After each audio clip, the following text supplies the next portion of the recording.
Amados, buenas noches. El Señor les bendiga. Qué bendición estar una vez más con ustedes a través de este medio y poder entrar a hacer estas reflexiones acerca de los últimos tiempos, que es ahorita el tema que por la gracia del Señor estamos analizando.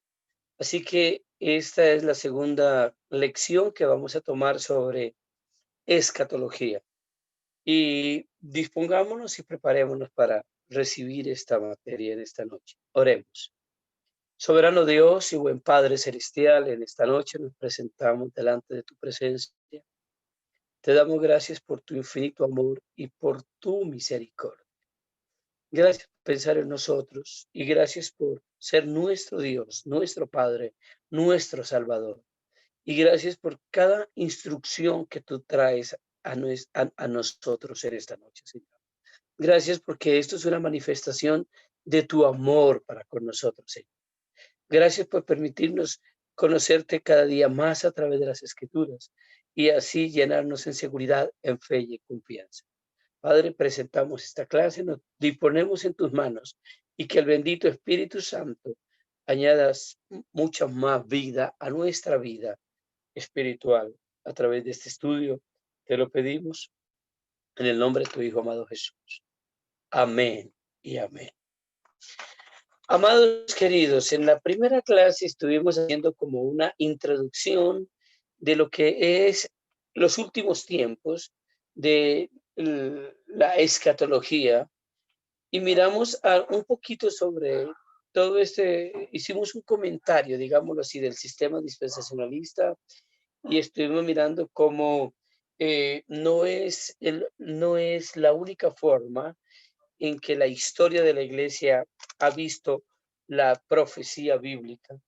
Y estuvimos mirando cómo no es que no todo el mundo esté equivocado, porque es el concepto que nosotros tenemos, porque somos una generación en la que en los últimos 200 años ha predominado este sistema. Sin embargo, miramos cómo a través de la historia, durante 1800 años, la iglesia pensó de otra forma y tenía otro pensamiento con relación a esto. Y miramos varias formas de interpretación bíblica con relación a la profecía. Y hablábamos por ejemplo, del dispensacionalismo premilenialista, miramos el premilenialismo histórico y también estuvimos mirando el amilianismo y el postmilianismo. Y pues como la terminología lo dice, pues lo que encontramos es que hay un premilianismo que es dispensacionalista y que hay un premilianismo que no era dispensacionalista, que es precisamente el del pacto o el histórico.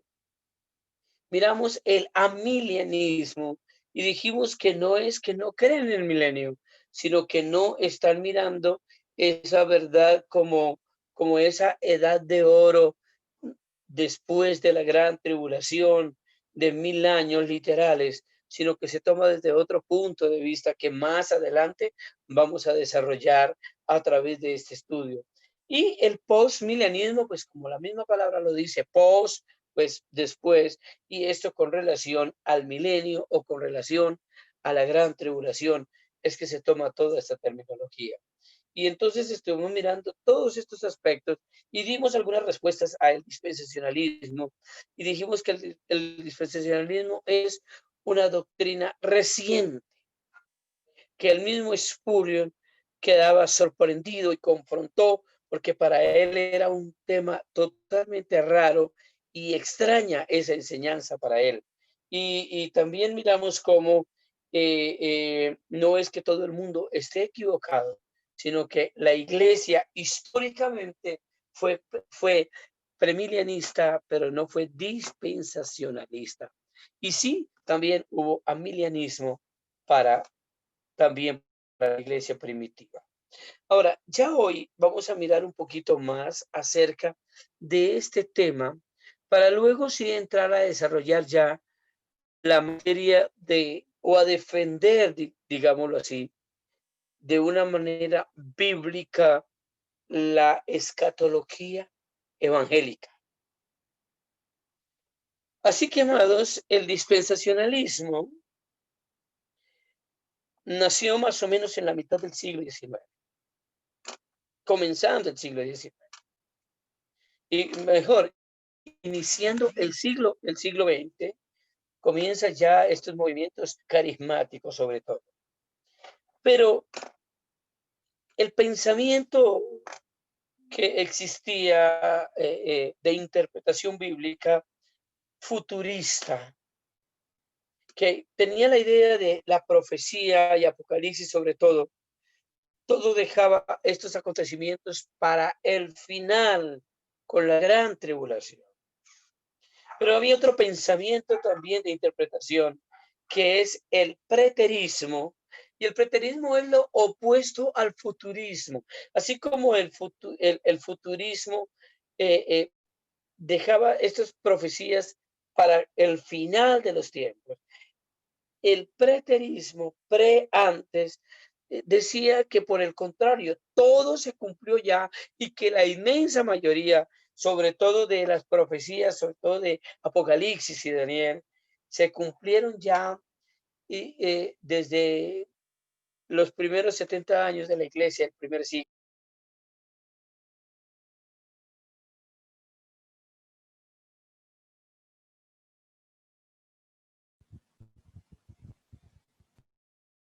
Entonces,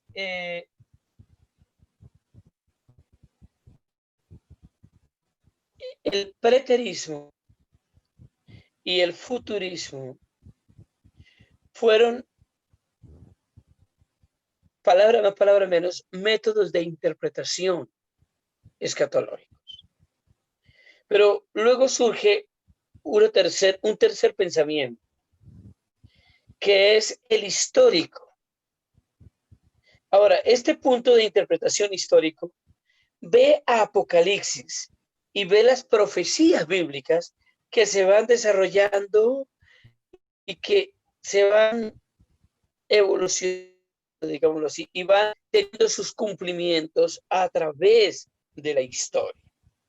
Ahora, por allá por el año 1826, Irving es considerado como el padre de estos movimientos carismáticos. Y él, siendo futurista, y dan inicio al dispensacionalismo.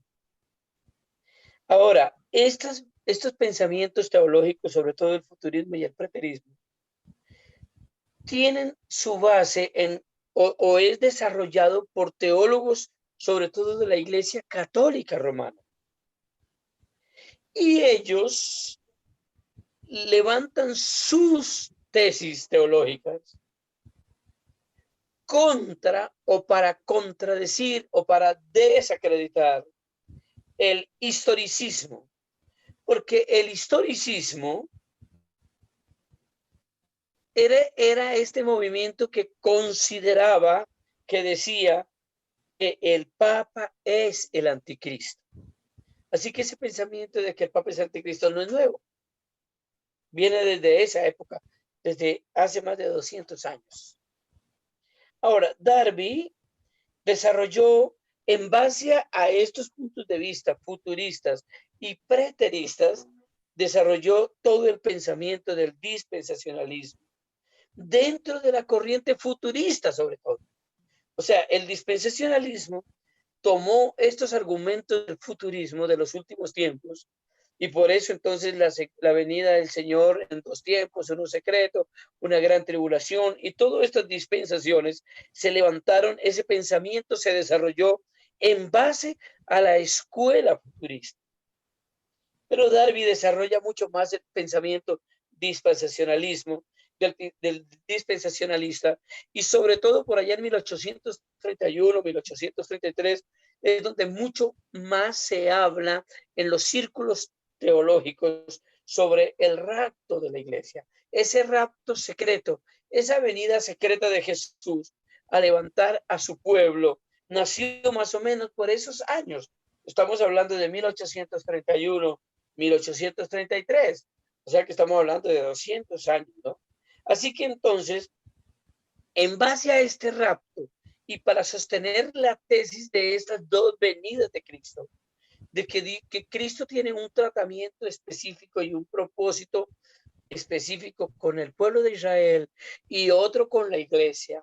Y se mira que el reloj profético de la nación de Israel está a la base del dispensacionalismo y que la iglesia es un paréntesis que Dios hizo. O sea, viene el cumplimiento escatológico con Israel, Dios para el proceso con ellos, desarrolla el periodo de la iglesia y cuando se lleve a la iglesia en secreto, reinicia, se activa de nuevo el reloj profético para el pueblo de Israel. Entonces, para establecer esa diferencia, la manera de sostener la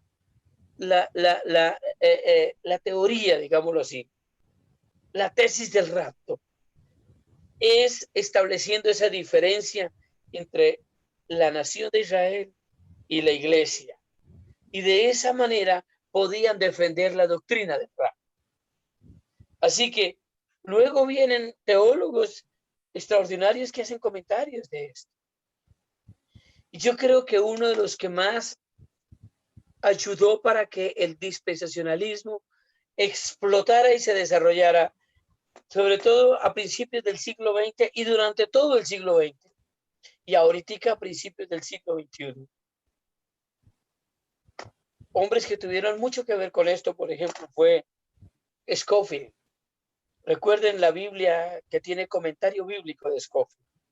Fue, digámoslo así, uno de los que más popularizó toda esta doctrina del dispensacionalismo. Ahora, dentro del mismo dispensacionalismo, pues Darwin es uno de los que levanta sus teorías de evolución con relación al dispensacionalismo también. Ahora, en estos 200 años, pues el dispensacionalismo ha tenido también, digámoslo así, unos cambios o una evolución. Y algunas escuelas han cambiado de pensamiento, pero la base central de la diferencia del rapto, la venida de Cristo en dos eventos y dos propósitos diferentes, uno con Israel y otro con la iglesia, estos pensamientos se han mantenido, aún con escuelas que se han salido de la lista, como las escuelas que hay hoy de la prosperidad, que no necesariamente son dispensacionalistas en su pensamiento, pero son dispensacionalistas en su función o en su escatología futurista. ¿Ven? ¿Por qué digo yo esto? Porque el dispensacionalismo es, digámoslo así, es una escatología que trae mucha mesura, casi que depresión al pueblo, temor al pueblo. Es un evangelio de mucho miedo. Mientras que la escuela de la prosperidad es al contrario, es totalmente ¿qué? Egocéntrica. Y lo que levanta es al individuo, la autoestima del individuo. Pero en el fondo sus raíces, sus puntos de vista futuristas en la escatología corresponden y coinciden en mucho. Entonces, nacimos nosotros en una época en que la popularidad o el pensamiento mayoritario y popular es el dispensacionalismo. Por eso algunos nos miran como cosa rara, pero ya demostramos cómo el pensamiento dispensacionalista es un pensamiento reciente. Estamos hablando que esta doctrina del rapto nació por 1831, 33, que Irving y Darwin fueron personas que desarrollaron sus tesis en esos tiempos, más o menos 200 años, no más atrás. Así que, amados, más o menos esto quería que tuvieran también como complemento a esta introducción que hemos hecho. Ahora, surgiría una pregunta entonces. ¿Es la escatología una doctrina opcional o es una doctrina fundamental? La respuesta, si esta escuela es opcional, la respuesta es ¿cuál sería? No, porque sí es importante la escatología bíblica y es importante para la fe, es fundamental y no es una doctrina meramente periférica. Recuerden que nosotros estuvimos ya hablando acerca de esto. Primero dijimos que no podíamos condenar a todo el mundo en el dispensacionalismo, porque allí hay personas con un corazón grande, que tienen más grande el corazón que las mentes, y que en lugar de condenarlos, podríamos intentar y sacarlos del error, ayudarlos. Amén. Y que aunque hayan en algunos puntos de vista nosotros que no son fundamentales, sino periféricos, podemos tener diferencias y no por eso dejamos de ser hermanos. Sin embargo, déjenme decirles que la escatología tiene puntos de vista que son fundamentales y tienen puntos también de vista que son periféricos. Así que no es solo un argumento periférico en el cual podría ser opcional. No, hay discusiones no bíblicas en relación a la escatología. Eso es verdad. Hay mucha gente tratando de encontrar a Estados Unidos en la Biblia, por ejemplo. Encontrando si Gog y Magog de Rusia, pues Estados Unidos. Están tratando de mirar la edad de la Biblia, están tratando de mirar la nacionalidad del anticristo. Y son discusiones, permítanme decirle, que no son bíblicas. Hay una cantidad de interpretaciones de Apocalipsis que va tratando de descubrir cuándo es el rapto y qué señales hay antes del rapto y tratando de descifrar la venida de Cristo y hasta de establecerle fecha. Hay una cantidad de estudios de numerologías y de cosas por el estilo, que son discusiones, permítanme decirles con toda humildad, que no son bíblicas.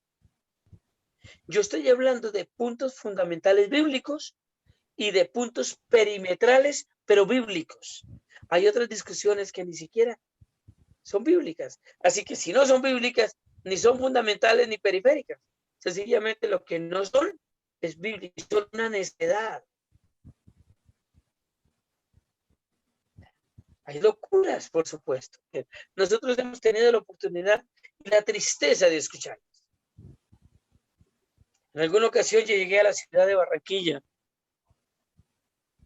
y habíamos organizado un seminario en una iglesia que que había sido fundada por nosotros. Y cuando llegó, ay, pastor, imagínate que coincidió y no sé qué, de todas maneras, bienvenido, pero bienvenido a Barranquilla, pero queríamos hablar contigo, a ver si podemos de las 3 días que vamos a estar con ustedes, solo estar 2. ¿Por qué, hermano? ¿Qué pasó con el otro? No, pues imagínate que es que llegó un evangelista de Centroamérica y tiene la unción de la leche y del vino. Así que de la leche y de la miel. Entonces estamos citados ya para mañana. A todo el mundo al Metropolitana. Vamos a llenar el Metropolitano con Radio Minuto. Es una emisora que trabaja muy duro en Barranquilla. Todas estas doctrinas de locas.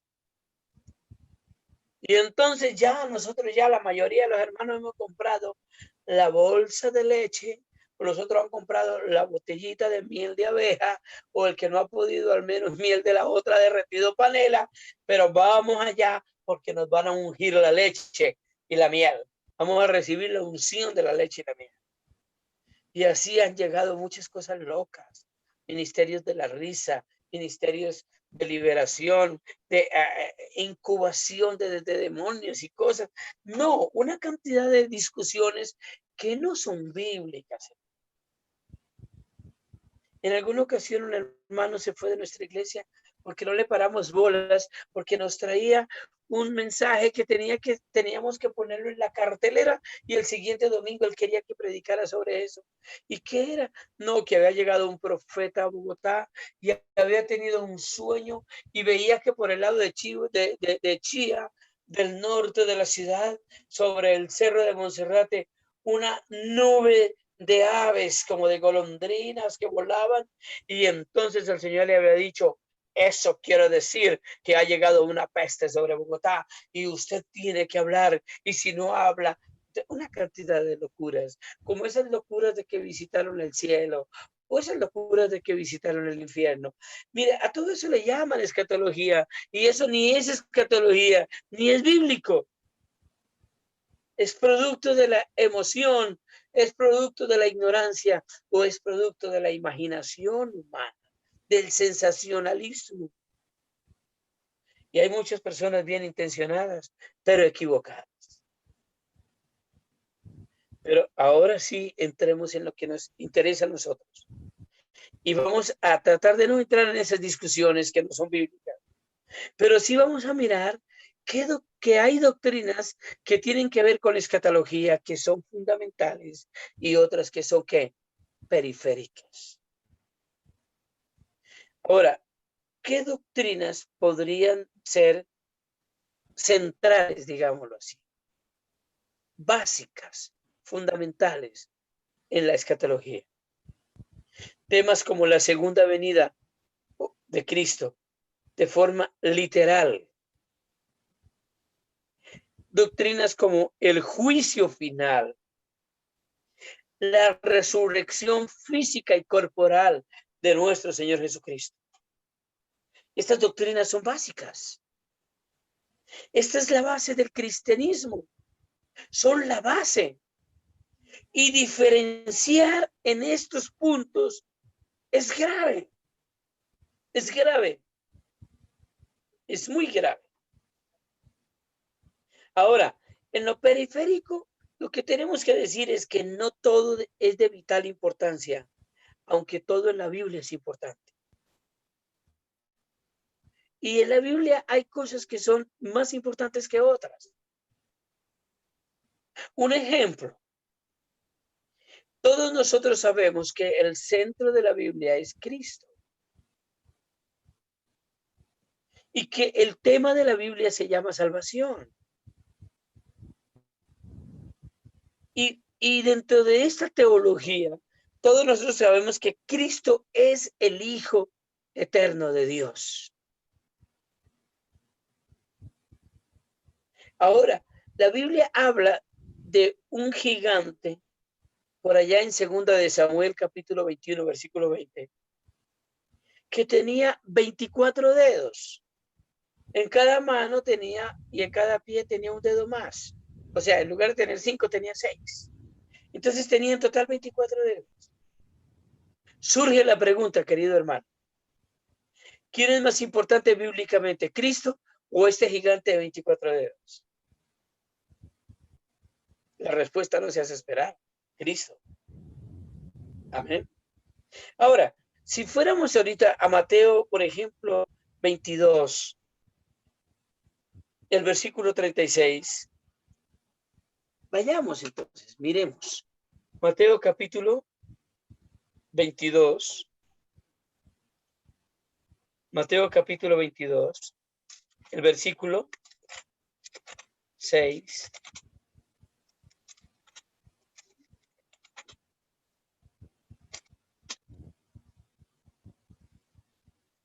Versículo que dije yo, 36, perdón.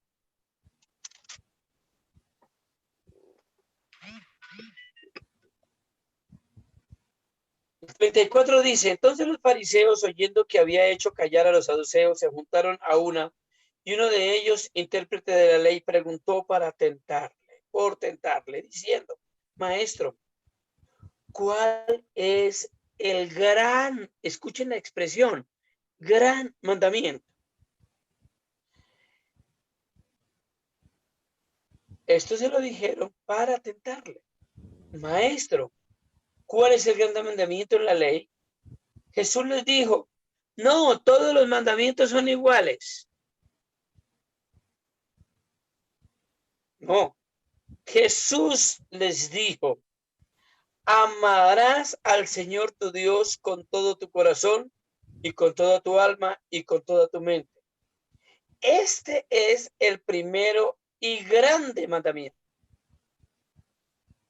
Y el segundo es semejante, amarás a tu prójimo como a ti mismo. De estos mandamientos depende toda la ley y los profetas.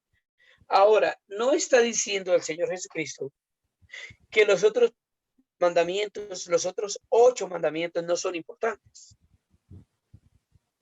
Tampoco estaba diciendo que no hay un mandamiento que sea más importante que el otro. Él dijo, si quieren conocer el orden en importancia, el más grande y el más importante es este, amar a Dios. Y en su orden, el segundo más importante es amar a tu prójimo como a ti mismo. Pero todos los mandamientos son, el decálogo es vital y es muy importante para el creyente. Amén. Ahora, en Hebreos 5, Hebreos capítulo 5, Hebreos capítulo 5,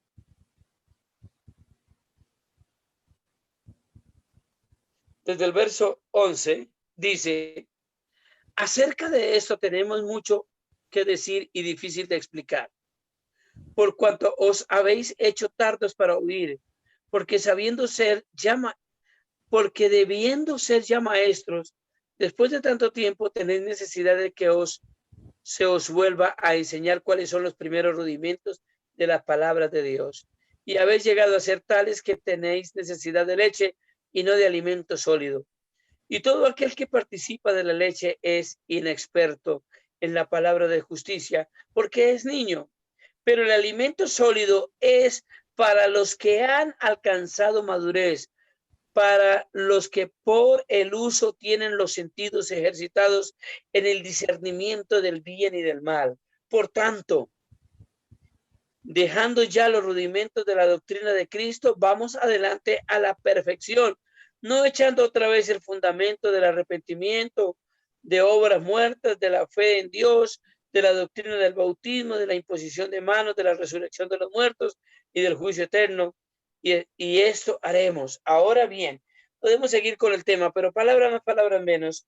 Lo que está diciendo este texto es que algunos elementos, algunos aquí son fundamentales, pero que hay una madurez o una inmadurez bíblica, una madurez o una inmadurez en los cristianos. Hay unas doctrinas fundamentales que son ya maduras, que debían de tomar los hermanos, pero que aún no la pueden tomar porque no han crecido. Ahora, ¿qué estoy diciendo aquí? No es que no, las cosas no sean importantes, pero es que hay cosas que son más importantes o que tienen un elemento fundamental y vital. Amén. Aunque todas son importantes.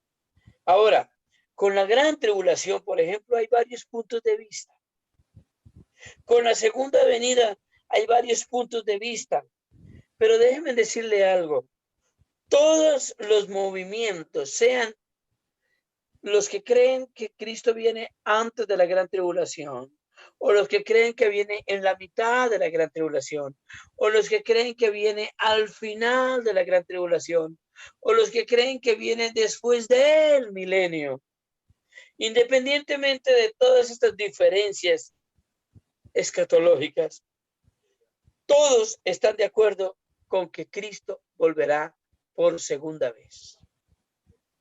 Amén. Así que hay esas diferencias que podemos decir que es periférica si viene en la mitad de la gran tribulación o al principio de la gran tribulación o terminando la gran tribulación o terminando el milenio o antes del milenio. Independientemente de lo que sí estamos de acuerdo es con la segunda venida de Cristo. Así que, ¿cuál es el aspecto fundamental aquí? La segunda venida de Cristo. Amén. Así que, amados, lo que vamos a mirar ahora es estos puntos que son centrales. Y el primer punto central de la escatología, fundamental en la escatología, que vamos a mirar es el de la segunda venida, la centralidad, lo fundamental de la segunda venida de nuestro Señor Jesucristo. Ahora, lo primero que tenemos que decir es que la segunda venida de nuestro Señor Jesucristo es un acontecimiento histórico. Si es histórico, es real. No es fantasía, no es narrativa solamente, sino que es histórico, es literal. Y no solo es histórico literal, sino que es físico, no espiritual. Escuchen lo que estoy diciendo. La segunda venida del Señor Jesucristo será un acontecimiento histórico, literal y corporal, o sea, físico. No es un acontecimiento o un suceso solo espiritual o figurado. Ahora, en la época de Pablo ya había personas que creían que Jesucristo ya había venido. O otros que creían que Jesucristo iba a venir solamente de una manera que espiritual. Lo que estamos diciendo nosotros es que la centralidad y lo que afirma la Biblia es que la venida del Señor Jesucristo es un suceso histórico, literal y corporal o físico. Ahora, textos que nos ayuden para esto. Vamos a la Biblia y veamos rápidamente en el libro de los Hechos, el capítulo 1.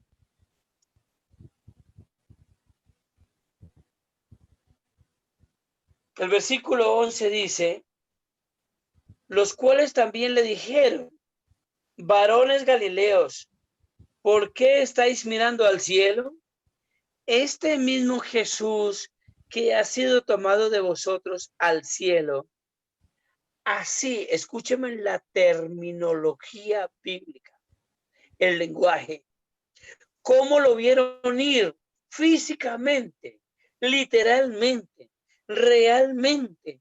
¿Esto fue una fantasía? ¿Esto fue algo figurado? ¿O fue algo que ocurrió física y realmente en ese lugar donde estaban los apóstoles? Es un acontecimiento histórico, literal y físico. Y así como literalmente fue llevado arriba, o en un momento fue llevado arriba, donde ellos lo vieron que lo llevó y lo fue cubierto arriba, así vendrá como le habéis visto venir, así como le habéis visto ir al cielo. ¿Qué están diciendo estos ángeles? Que estos hombres que estaban allí presentes vieron ir a Jesús de una manera física, real, y que esa misión, esa visión que ellos tuvieron de Jesús, de la misma manera, así como lo vieron ir, así lo verán los hombres venir, llegar de nuevo. Amén. Ahora, ahí mismo en el capítulo 3,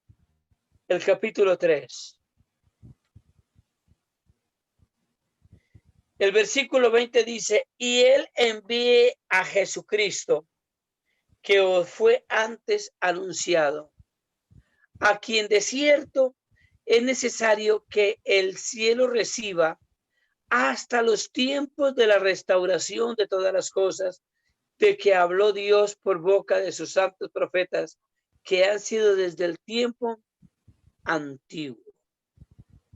Amén. O sea que este texto está diciendo que hay un orden en los acontecimientos escatológicos. Los ángeles dijeron, así como le vieron ir, así lo van a ver llegar, regresar.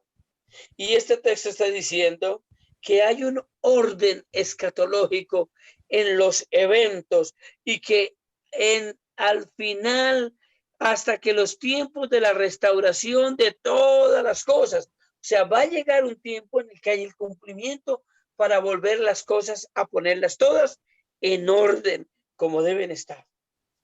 Amén. Ahora, miremos Primera de Tesalonicenses. Primera de Tesalonicenses.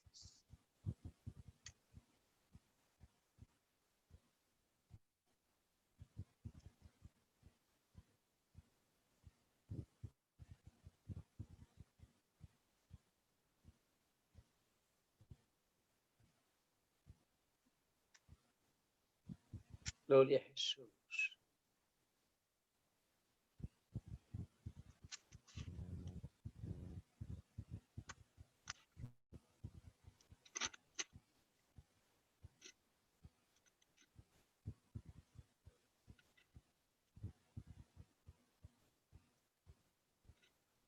El capítulo 4.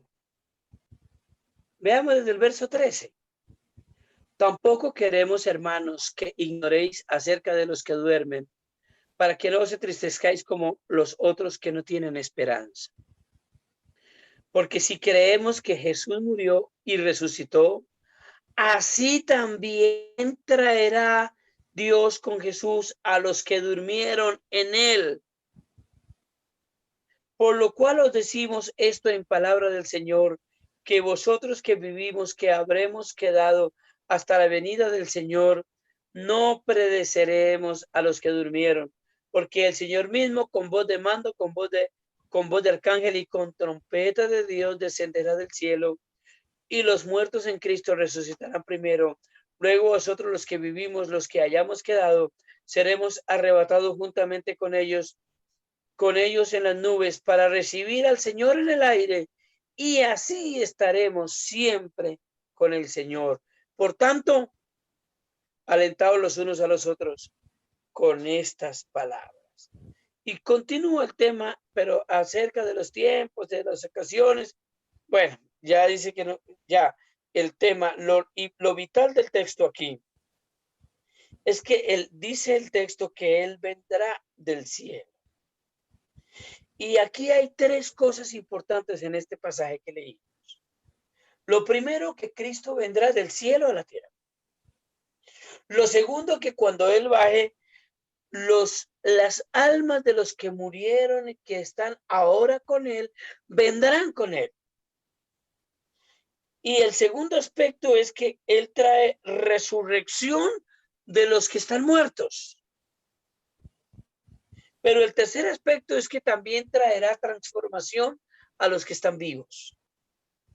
Noten esto, los muertos resucitarán y los que están vivos serán transformados, y Él descenderá del cielo junto con ellos. Estos son los tres aspectos que hay que rescatar de este texto. Así que este es un acontecimiento, la segunda venida del Señor Jesucristo. Es un acontecimiento real, literal, físico. Así de físico como lo fue la creación. Así de real y físico como lo fue el diluvio. Así que si alguno niega esta doctrina, en realidad está negando toda la Biblia. Por eso les decía, hay cosas periféricas en la segunda venida que tal vez podríamos admitir, pero lo que no podemos negar es la segunda venida. Porque lo fundamental en la teología y en la escatología es el segundo regreso o la segunda venida, porque ya vino una vez y va a venir por segunda vez, pero es tan real como el día de hoy, como el que tú respiras y yo respiro. Así que negar esa doctrina, negar el aspecto real, el aspecto literal y el aspecto físico de esta venida es negar la Biblia toda. Así que es negar el fundamento bíblico. Así que si alguien niega esta doctrina, si alguien cree que esto solamente es algo espiritual o figurado, entonces lo que no es del reino de los cielos. ¿Notaron por qué es fundamental? Porque podemos tener diferencias en otras cosas, pero no en esto. Porque el que niegue esto, lo que niega es la Biblia, lo que niega es el Evangelio, lo que niega es la redención, Lo que niega es la obra de Cristo. Lo que niega es la voluntad de Dios. Lo que niega es el propósito de Dios. Ahora, este sería el primer aspecto. Que la segunda venida es un hecho histórico, literal y físico. La segunda es que este acontecimiento es un acontecimiento, escúchenme en esto, público, no privado, no secreto. La doctrina del rapto habla de una venida clandestina antes, luego una tribulación en la tierra, una fiesta en el cielo durante un periodo de 7 años, la última semana, según ellos, de Daniel, y luego sí la venida en gloria de él. Pero no, la Biblia es clara al decir que la segunda venida es un suceso, es un acontecimiento que no solamente es histórico, que no solamente es físico, corporal, que no solamente es literal, sino que es también ¿qué? Público. Amén. Ahora, necesitamos textos que confirmen esto. Ya leímos por ejemplo, Primera de Tesalonicenses, lo que leímos dice el texto, realmente el texto está diciendo, mira el verso 16 y 17 que leímos, porque el Señor mismo con voz de mando, con voz de arcángel y con trompeta de Dios descenderá del cielo, y los muertos en Cristo resucitarán primero. Luego nosotros los que vivimos, los que hayamos quedado, seremos arrebatados juntamente con ellos. Así que si hay un rapto, igual hay un escándalo terrible en el rapto. Porque no está diciendo que es silencio. Al contrario, sonarán trompetas. Habrán sirenas de alarma. Habrá mucha bulla. Habrá un escándalo terrible. La misma voz del Señor será con voz de mando, con voz de arcángel, con trompeta de Dios. Ahora, Dios dice una palabra y la tierra se derrite. Así que para nada es algo secreto. Ahora, mire, segunda de Tesalonicenses.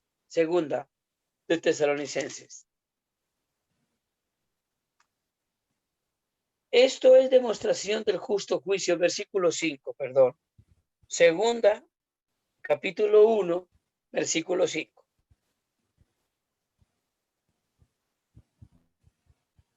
Esto es demostración del justo juicio de Dios, para que seáis tenidos por dignos del reino de Dios, por el cual asimismo padecéis.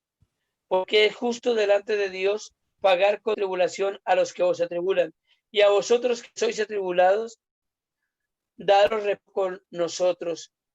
Cuando se manifieste el Señor Jesús desde el cielo con los ángeles de su poder, en llama de fuego, para dar retribución a los que no conocieron a Dios ni obedecieron al evangelio de nuestro Señor Jesucristo, lo cual sufrirán pena de eterna perdición, excluidos de la presencia del Señor y de la gloria de su poder, cuando venga en aquel día para ser glorificado en sus santos y ser admirado en todos los que creyeron, por cuanto nuestro testimonio ha sido creído entre vosotros.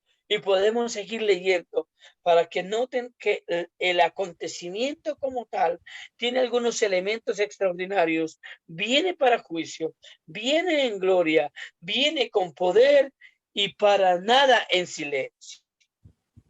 Amén. Ahora, busquen Tito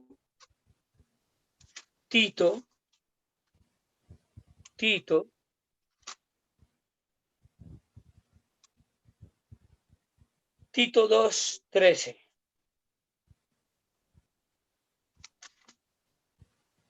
Dice el texto.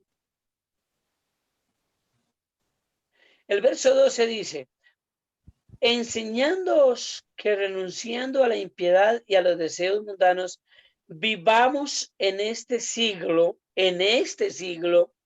sobria, justa y piadosamente. ¿Cómo? El verso 13, aguardando la esperanza bienaventurada y la manifestación gloriosa de nuestro gran Dios y Salvador Jesucristo. Amén. Así que, amados, estos textos nos están diciendo cosas extraordinarias. Pero vayamos a Mateo, ¿qué estamos tratando de hacer nosotros?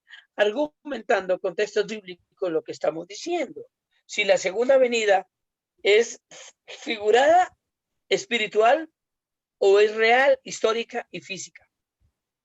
Ahora estamos demostrando si esa segunda venida es secreta o pública.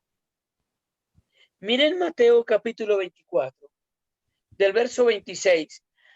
Así que si os dijeren, mirad, está en el desierto, no salgáis, o mirad en los aposentos, no lo creáis, porque como el relámpago que sale del oriente y se muestra hasta el occidente, así será también la venida del Hijo del Hombre. Porque donde quiera que estuviere el cuerpo muerto, allí se juntarán las águilas. E inmediatamente después de la tribulación de aquellos días, el sol se oscurecerá y la luna dará su esplendor y las estrellas caerán del cielo y las potencias de los cielos serán conmovidas. Entonces aparecerá la señal del Hijo del Hombre en el cielo. Y entonces lamentarán todas las tribus de la tierra y verán al Hijo del Hombre viniendo sobre las nubes del cielo con poder y gran gloria, y enviará a sus ángeles con gran voz de trompeta y juntarán a sus escogidos de los cuatro vientos, desde un extremo del cielo hasta el otro. De manera que no podemos decir que esto no es la segunda venida. No podemos decir que no es el suceso cuando Él tomará a sus escogidos de todos los cuatro puntos cardinales de la tierra. Lo hará con gran voz, con trompeta, juntará a sus escogidos, vendrá en gloria, con poder, con trompeta, con voz tronante. Para nada secreta. El pasaje paralelo a este es Lucas 17. Vaya un momento a Lucas capítulo 17. Lucas capítulo 17.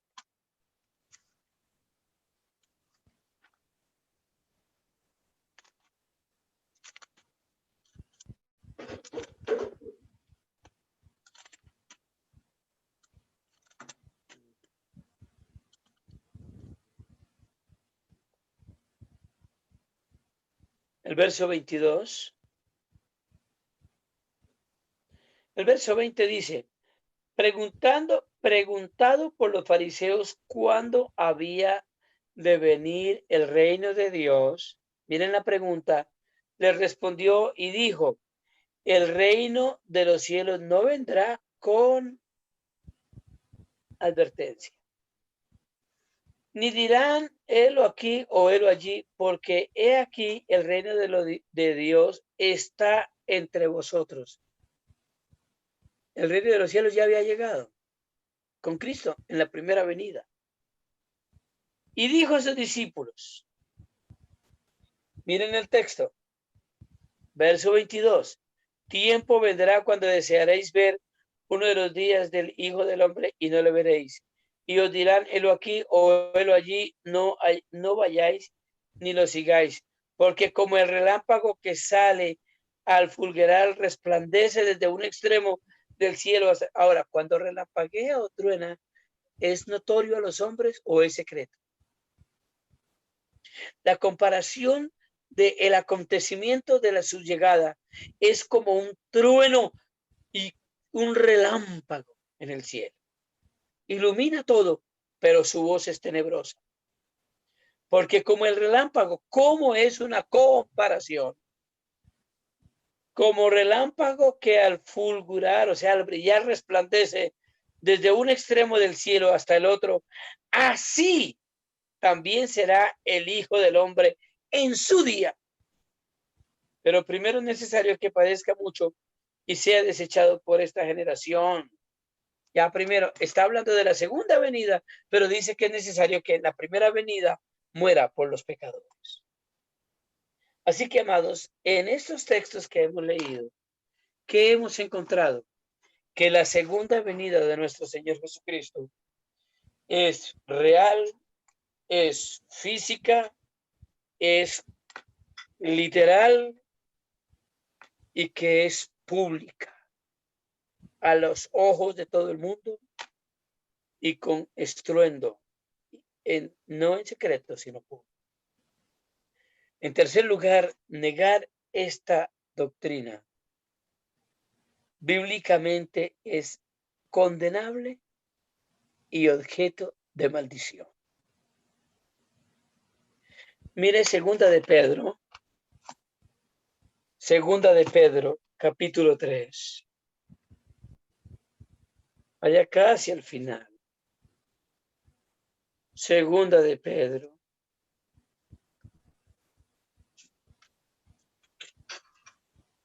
capítulo 3.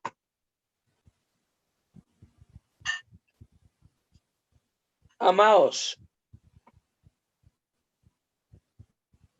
¿están conmigo? Esta es la segunda carta que os escribo. Y en ambas despierto con exhortación vuestro limpio entendimiento, para que tengáis memoria de las palabras que antes han sido dichas por los santos profetas y del mandamiento del Señor y Salvador dado por vuestros apóstoles. Sabiendo primero esto, que en los postreros días vendrán, escúchenme en el término que Pedro le da, burladores, andando según sus propias emociones, según sus propias concupiscencias, y diciendo, ¿dónde está la promesa de su venida, de su advenimiento? Porque desde el día en que los padres durmieron, todas las cosas permanecen, así como desde el principio de la creación. Estos ignoran voluntariamente que en el tiempo antiguo fueron hechos por la palabra de Dios los cielos y también la tierra.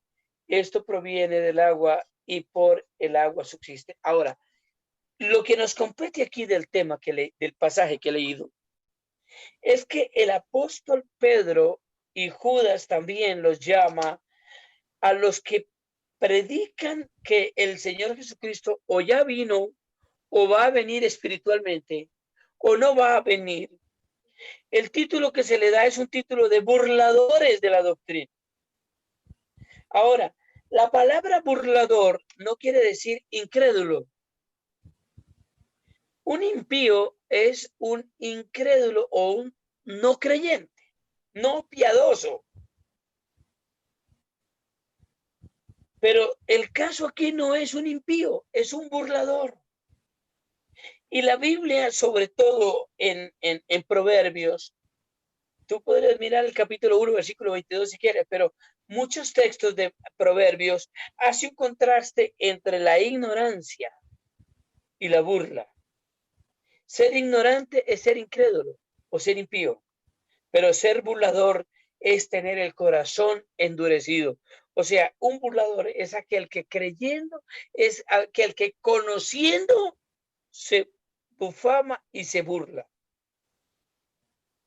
Ahora, lo que el texto está diciendo es que por causa del corazón endurecido están apartados de la fe cristiana.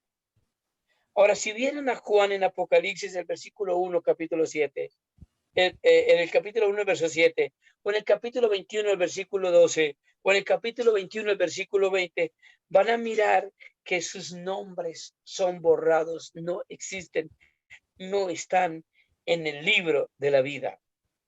O sea, que es una razón de condenación y es una razón de maldición negar la doctrina de la segunda venida del Señor Jesucristo, literal, física, histórica y pública. ¿Qué es lo que dice la Biblia con relación a esto? Amén. Así que yo creo que con estos pasajes que hemos visto, nos queda claro la centralidad lo fundamental de esta doctrina. O sea, si un creyente quiere ser cristiano realmente, tiene que aceptar que la venida del Señor Jesucristo es así, literal, real, corporal, pública y por ninguna circunstancia negar, porque es objeto de maldición y de condenación. Eso hace que sea una doctrina fundamental. Podemos diferenciar en lo que querramos, pero no en la segunda venida de Cristo. No creer esto es negar la Biblia y es no ser creyente. Amén. Ahora, una segunda doctrina central que podemos, que tal vez alcanzamos ver ahorita, es la resurrección. Pero no solamente la resurrección, sino la resurrección, porque algunos pueden decir, no, la resurrección es física o no es física, no es literal, no es corporal, no es física, no es literal, sino que es solamente una resurrección espiritual y que ya ocurrió. Y listo. No. La Biblia, queridos, dice que la resurrección nuestra de la iglesia es un acontecimiento real, es un acontecimiento literal y será una resurrección física. De hecho, el capítulo 15 en Primera de Corintios capítulo 15, es el texto más extenso del apóstol Pablo, hablando precisamente sobre la doctrina de la resurrección. Y si quiere, leamos solamente un poquito desde el verso 12 hasta el verso 22, por ejemplo. Dice, pero si se predica de Cristo que resucitó de los muertos, ¿cómo dicen algunos entre vosotros que no hay resurrección de muertos? Noten que negar esta doctrina para Pablo era negar el evangelio. Porque si no hay resurrección de muertos, tampoco Cristo resucitó. Y si Cristo no resucitó, entonces no hay evangelio. Vana es nuestra predicación, vana es también nuestra fe. Si el mensaje es vano y la fe es vana, el evangelio es vano, o sea que no hay evangelio. Así que la doctrina de la segunda venida es fundamental, pero la doctrina de la resurrección es fundamental. Por supuesto que sí, es básica. La base del evangelio es la resurrección de entre los muertos. La bienaventuranza y la esperanza es una vida eterna, pero no en un estado almático, sino en un estado corporal, integral, cuerpo, alma, total, físico, real. Noten, y somos hallados, verso 15, falsos testigos de Dios, porque hemos testificado de Dios que Él resucitó a Cristo, el cual no resucitó si en verdad los muertos no resucitan. Porque si los muertos no resucitan, tampoco Cristo resucitó. Y si Cristo no resucitó, vuestra fe es vana, así también vuestros pecados estarían ahí vivos. Entonces también los que durmieron en Cristo están muertos. Si en esta vida solamente esperamos en Cristo, somos los más dignos de consideración de todos los hombres. Mas ahora, verso 20, mas ahora Cristo ha resucitado de los muertos. Y noten esta expresión, primicia de los que durmieron es hecho. El primer resucitado en un estado eterno es el mismísimo Señor Jesucristo.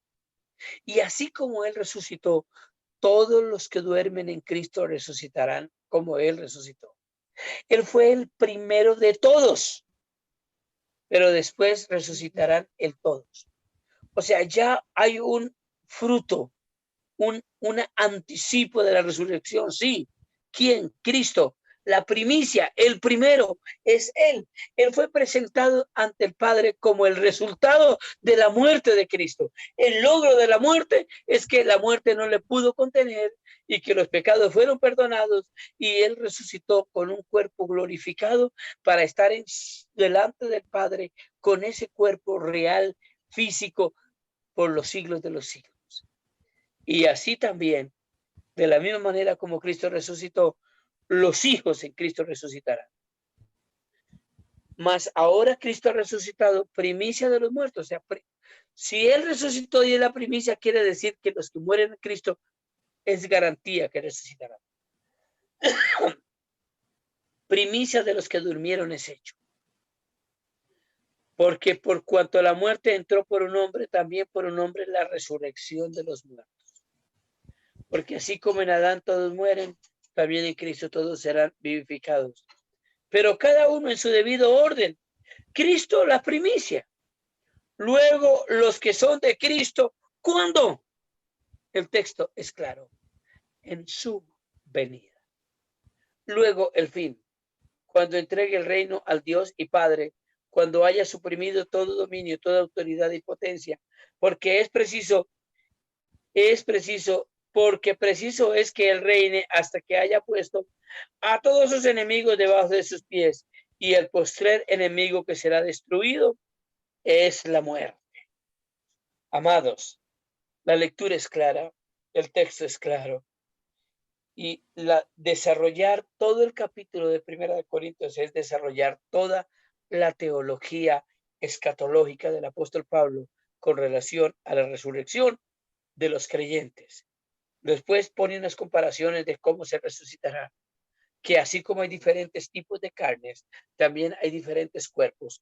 Y después vamos a tener una discusión de la diferencia entre cuerpo espiritual y cuerpo terrenal. No quiere decir que un cuerpo sea espiritual. No, si el cuerpo es espiritual, entonces no es cuerpo, porque los espíritus no tienen cuerpo.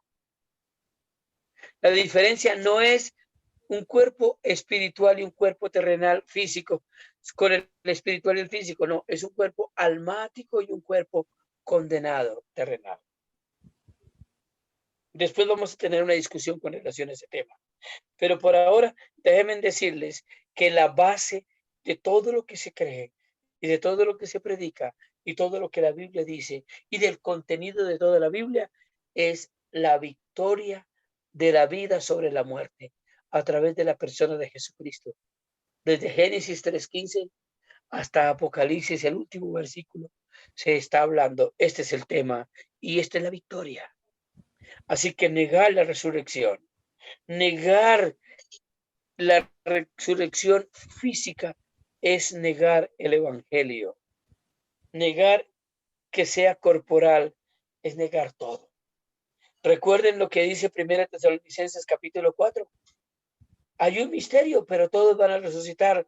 Los que están vivos serán transformados, pero los que han dormido en Cristo tienen una esperanza que cuando Él venga serán resucitados. La tumba, el Seol, devolverá a los muertos. Segundo Tesalonicenses dice exactamente lo mismo. Así que negar esta doctrina es negar la resurrección de nuestro Señor Jesucristo. Amén. Así que es negar la salvación, es negar el evangelio. Ahora, la palabra resurrección, si usted mira Mateo 28, si quiere vaya conmigo un momento. Evangelio de San Mateo, capítulo 28.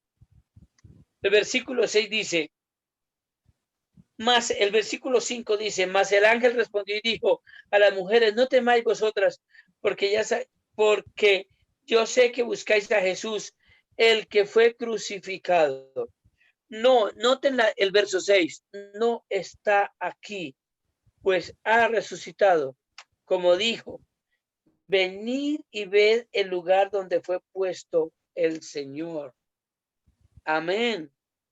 Venid y ved donde fue puesto el Señor. Ahora, Juan capítulo 5, vayan conmigo. Juan capítulo 5. Amados, ¿la teología se sustenta con la Biblia o no es bíblica? Juan capítulo 5. El verso, el verso 28 dice, no os maravilléis de esto, porque vendrá hora cuando todos los que estén en los sepulcros oirán su voz y los que hicieron lo bueno saldrán a resurrección de vida, mas los que hicieron lo malo a resurrección de condenación.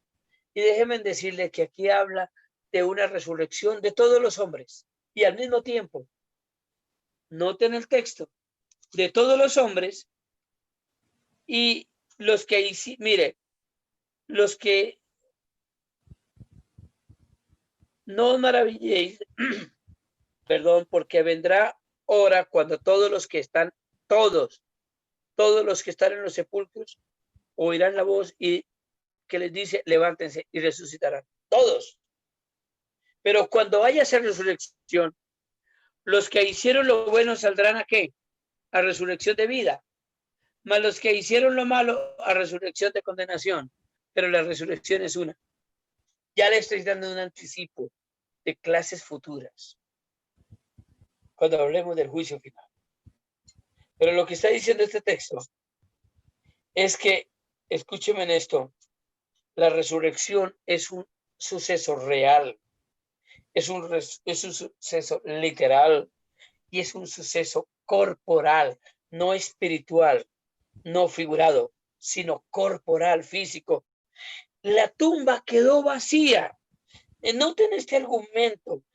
El tipo de resurrección que califica como resurrección es que el lugar donde el muerto fue puesto, el muerto ya no existe. El cuerpo ya no está. ¿Por qué se dice que resucitó? Porque el cuerpo no está. Ahora, el alma nunca estuvo en ese lugar. ¿Lo notaron? El término resurrección no es porque el alma volvió del cielo.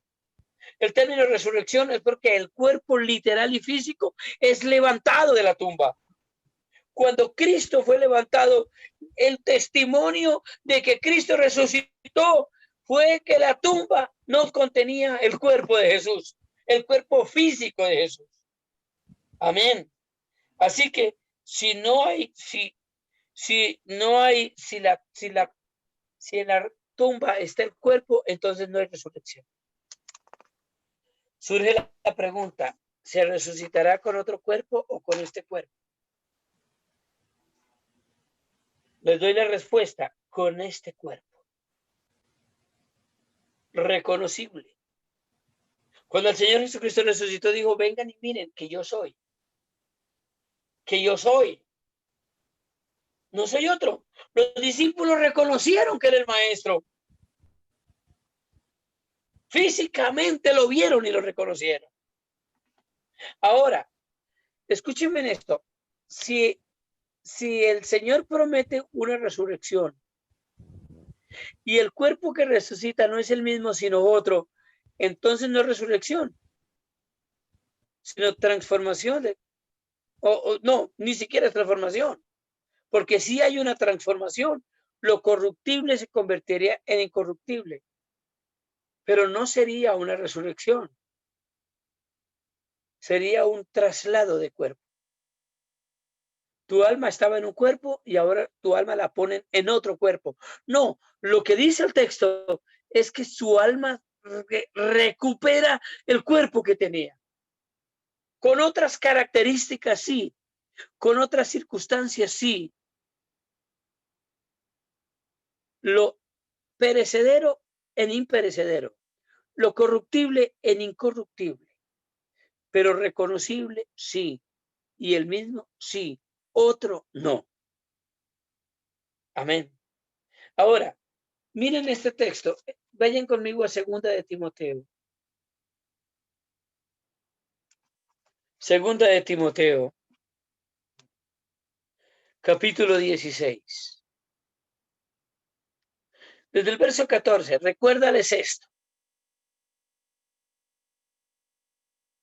Exhortándoles delante del Señor a que no contiendan sobre palabras, lo cual para nada aprovecha, lo que dijimos al principio.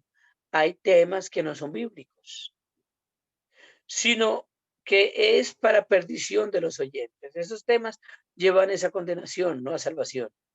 Procura con diligencia presentarte ante Dios aprobado como obrero que no tiene de qué avergonzarse, que usa bien la palabra de verdad. Mas evita de profanas y vanas palabrerías, porque conducirán más y más a la impiedad. Y su palabra carcomerá como gangrena. Escuchen este texto. Y su palabra carcomerá como gangrena, de los cuales son Himeneo y Fileto, que os desviaron de la verdad, diciendo, escúcheme, ¿cuál era el tema con los cuales Himeneo y Fileto desviaron a los hermanos? Desviaron de la verdad. ¿Cuál era el tema? Diciendo que la resurrección ya se efectuó y trastornan, escuchen esto, trastornan la fe de algunos. Pero el fundamento de Dios está firme, teniendo este sello. Conoce el Señor a los que son suyos y apártese de iniquidad todo aquel que invoca el nombre del Señor Jesucristo. Amén. Ahora, el apóstol Pablo le está diciendo a Timoteo que aquí hay un error doctrinal generado por Himeneo y por Fileto. Este Himeneo ya había sido nombrado en la primera carta, en el capítulo 1. Ahora, para Pablo, este error doctrinal no era una cosa leve, no era una cosa periférica, era algo grave. Pablo dice que ese tipo de temas y ese tipo de tesis acerca de la resurrección que ya se efectuó, que no se efectuar, que es espiritual, que no sé qué, lo llama profana y vana palabrería, que en lugar de aportar para edificación y bendición, aportan para maldición y condenación.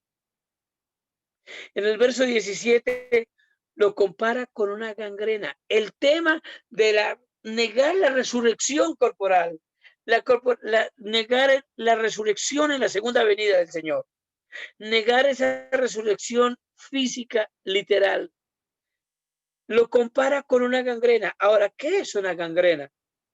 Una enfermedad que produce una inflamación, una hinchazón. Es una enfermedad cancerígena, que destruye, despedaza la carne, se pudre y se cae, y destruye y se carcome los huesos. Eso es una gangrena. Hasta hace muy poco incurable. Yo no sé si ya será curable, pero lo que sí sé es que cuando una persona tenía gangrena, tenía que ser cercenada. O sea, si le salía en el tobillo, le tenían que quitar desde la espinilla para abajo. Y Pablo dice que estos hombres que estaban predicando acerca de la resurrección y negando la resurrección futura, la resurrección en la segunda venida, la resurrección corporal, literal y física, están produciendo esa gangrena. El verso 18 dice que han desviado a muchos. Ahora, esta palabra de desviar es como las tesis que tienen los gnósticos y estas cosas. O sea, que iban por un camino y los desviaron y ahora el fin del camino que llevan no es el cielo, sino el infierno. El verbo dice que trastornaron la fe. Ahora, trastornar, la palabra en griego significa derribar. Es la misma palabra que usó el Señor Jesucristo cuando tumbó allá en el templo las mesas de los mercaderes. Derribó las mesas. Y aquí dice que la fe de muchos fue derribada por causa de un error doctrinal que no era un simple error, sino un grave error doctrinal. Ahora, el verso 19 ya hace un contraste con todo lo que es el fundamento de Dios. Así que lo que está diciendo el apóstol, palabra más, palabra menos, es que negar la segunda venida o negar la resurrección física de los creyentes es negar el fundamento evangélico, el fundamento puesto por Dios con los profetas y con los apóstoles. Así que es negar la doctrina central del evangelio. Entonces, negar esto es no ser evangélico. Mejor dicho, ser evangélico es creer en esto. En Hebreos capítulo 6, la resurrección es una de las doctrinas fundamentales. Ahora, queridos, durante 2000 años de historia de la iglesia, se ha creído esto. Podríamos ir a la historia de la iglesia, mirar los credos. El credo de los apóstoles, de los primeros siglos, hablaban de la resurrección de Cristo y de la resurrección de los muertos. Las confesiones de fe, el credo de Atanasio también, por supuesto, en la época medieval. Pero después, ya en la época cuando ya el catolicismo cae en su extremo con sus cosas de, de, de, de, de compras y de indulgencias y de todas estas cosas. Y se levanta la época protestante, la época de los puritanos. Y se levantan estas grandes confesiones de fe bíblicas, que son como la confesión bautista de 1689, que palabra más, palabra menos es en la que nosotros estamos cimentados. Y nuestra escuela teológica, nuestra confesión de fe es esta confesión bautista. O la confesión también de Westminster, que tiene unas variaciones muy pequeñas con relación a la bautista, que es la confesión presbiteriana de Londres. O la confesión de Savoy, que es como la mamá de la confesión de Westminster. Amados, ellos tienen algunas pequeñas diferencias, pero en este punto, en estos que es la profecía, la escatología, las tres confesiones de fe, más todos los credos como el de Atanasio o el credo apostólico, son idénticos en su doctrina.